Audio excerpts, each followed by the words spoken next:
Hi everybody, welcome to HDpiano. This is Joe. Today's lesson is Good as Hell by Lizzo, and there's only one tutorial to this, so we should all be able to deal with this one, because basically it's just a repeated loop over and over again. So I'm going to play it for a while, and then I'll show you how to do these loops.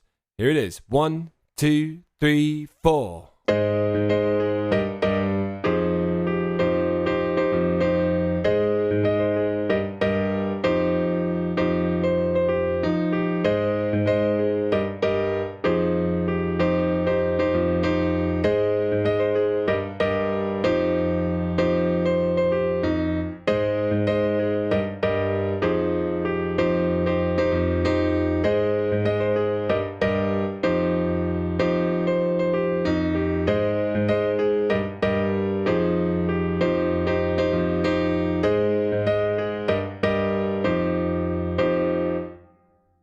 And I could carry on,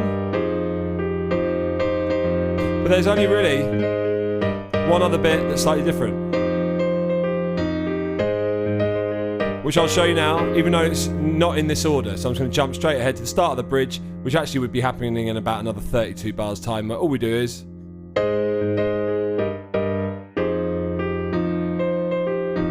so it's just like when we went like this.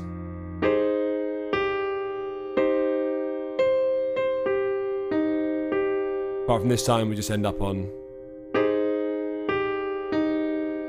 an E flat there instead of that. That's the only difference. Okay, here's middle C. We're playing today in the key of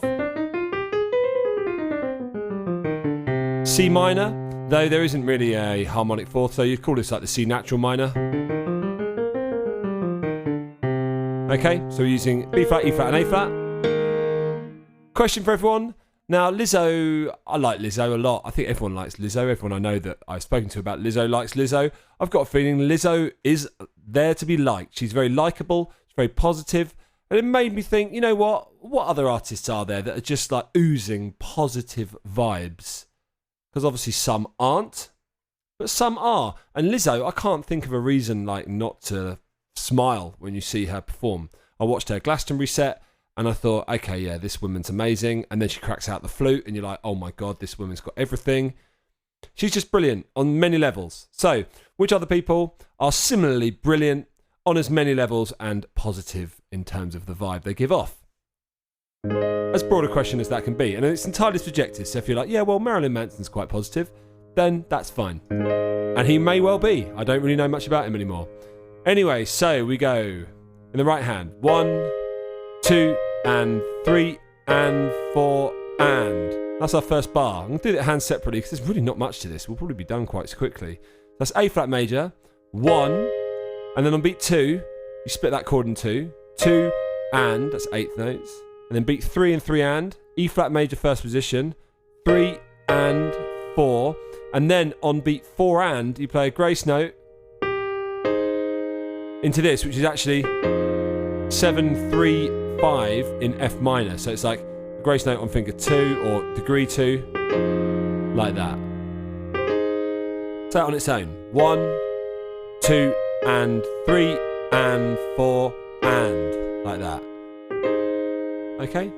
1, 2, and 3, and 4, and 1, 2, 3, and 4, and. So our G is our grace note, and then we're basically playing A flat second inversion, it sounds like here, but if you put an F in the bass, it becomes F minor 7, 7, 3, 5.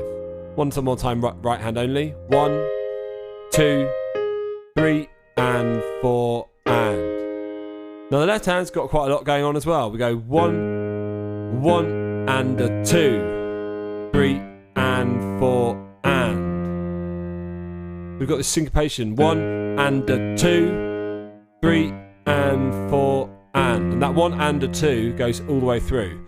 1 and a 2 and 3 and 4 and like that. And everything else is octaves. So left hand's not particularly difficult, but it is important. 1, 2 and 3 and 4 and 1, 2 and 3 and 4 and 1, a 2 and 3 and 4 and. Just like that. Last time with that bar. 1 E and a 2 and 3 and 4 and 1 and 2 E and a 3 and a 4. Like that. So you've got a lot going on in the right hand there.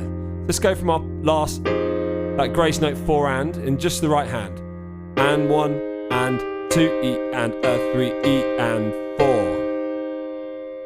A 1 and 2 E and a 3 E and 4. So you're playing C minor basically. A 1 and 2 E and a 3 E and 4. And that's C minor first position.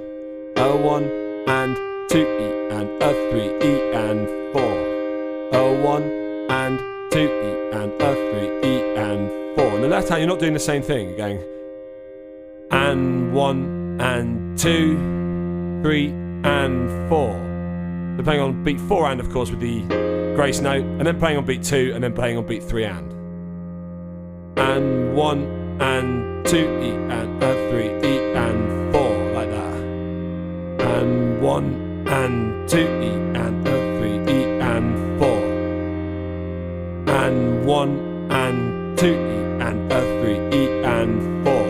And that's what we're going to call loop 1, which happens literally over and over again. And 1 and 2 E and a 3 E and 4.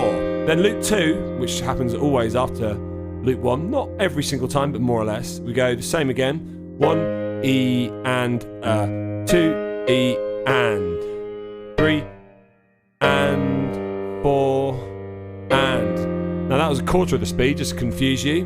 But what we're doing there is extremely similar. 1 E and a 2 E and. Apart from, instead of going 2 and like that, we're going 2 E and with 16ths on beats 2 and 2 E.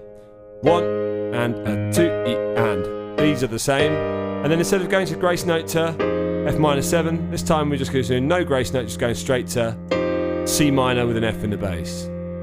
Like that. So again, 1 E and a 2 E and 3 and 4 and. Just like that. 1 E and a 2 E and 3 and 4 and. There we go. 1 E and a 2 E and 3 and 4 and 1. Okay? Now the second bar. And 1, 2 E and a 3 E and 4 and. Like that. So the right hand on its own. And 1, 2 E and a 3 E and 4 and. And 1, 2 E and a 3 E and 4 and. And 1, 2 E and a 3 E and 4 and.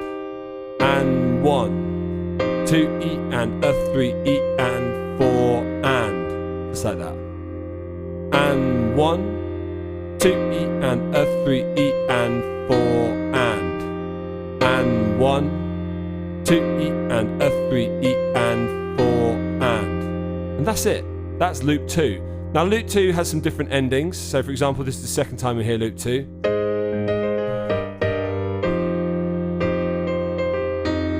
Notice how we didn't go. That's the only difference there. We just finished on single notes in both hands. Do that again.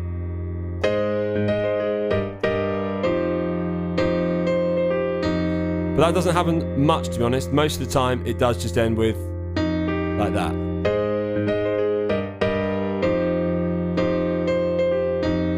Okay, so that's 1 and 2. 2's got a slightly different ending. Now, I have called this one 3, but it's so similar, I should really just call it 1A or 2A. But what we do, this happens at the final playing before the first chorus. So this is the, actually no, sorry, the second chorus. I'll make this all clear. We'll call this one 3. So that was 1 and 2. I'm not even going to refer to the one with a slightly different ending. We'll just do that when you want. But then this is 3, and this comes just before the second chorus. 1, 2, and 3, and 4, and 1, 2. And then no chord, nothing. So you stop there. 1, 2, and 3, and 4, and 1, 2. Stop for the rest of the bar. That again. Boom. Last time. 3, 4, and then.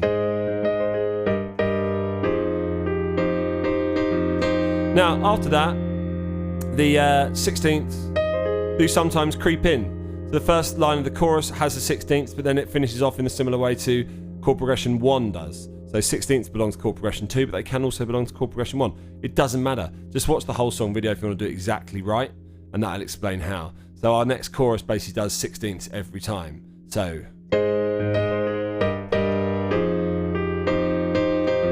then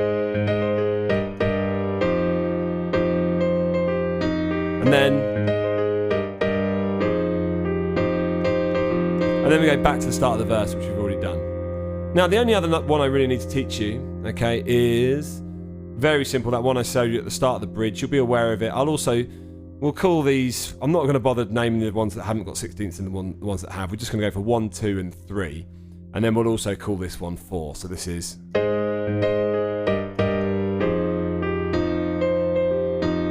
Even though it's so similar.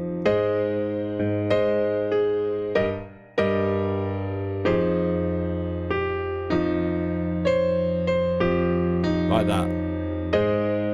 So the only difference is it's just like 2, apart from we don't go like that. We go and 1 and 2. Sorry, and 1 and 2. That's it.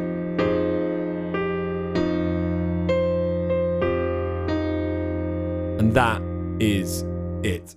That is how you play this entire song. So we've got chord progression 1.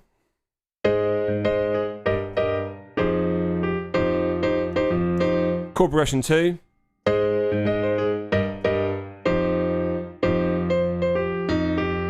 And then we've got chord progression 3. And then we've got chord progression 4.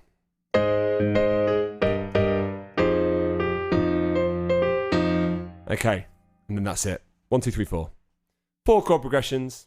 That's all we need to know. I'm not even going to play you chord progression 4. I'm just going to play you up to that same point that I did last time. So here we go. 1, 2, 3, 4.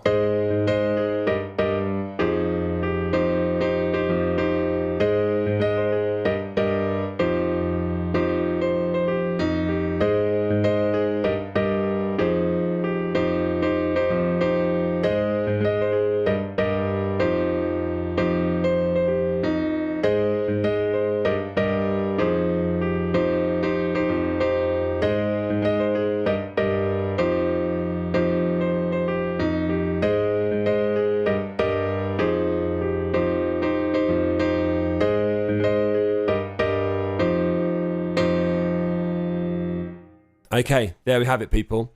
So the next thing you'll see is the whole song, and in that you'll be able to hear me referring to the chord progressions and also reading out where we are in the track, as in chorus 1, 2, 3, etc. This has been Joe at HDpiano. If you're on YouTube, like, comment, subscribe, then head on over to our website, HDpiano.com, to see the rest of this and many more, others by Lizzo. Thanks for watching, everyone. See you on the next video. Whole song coming after this. Bye for now.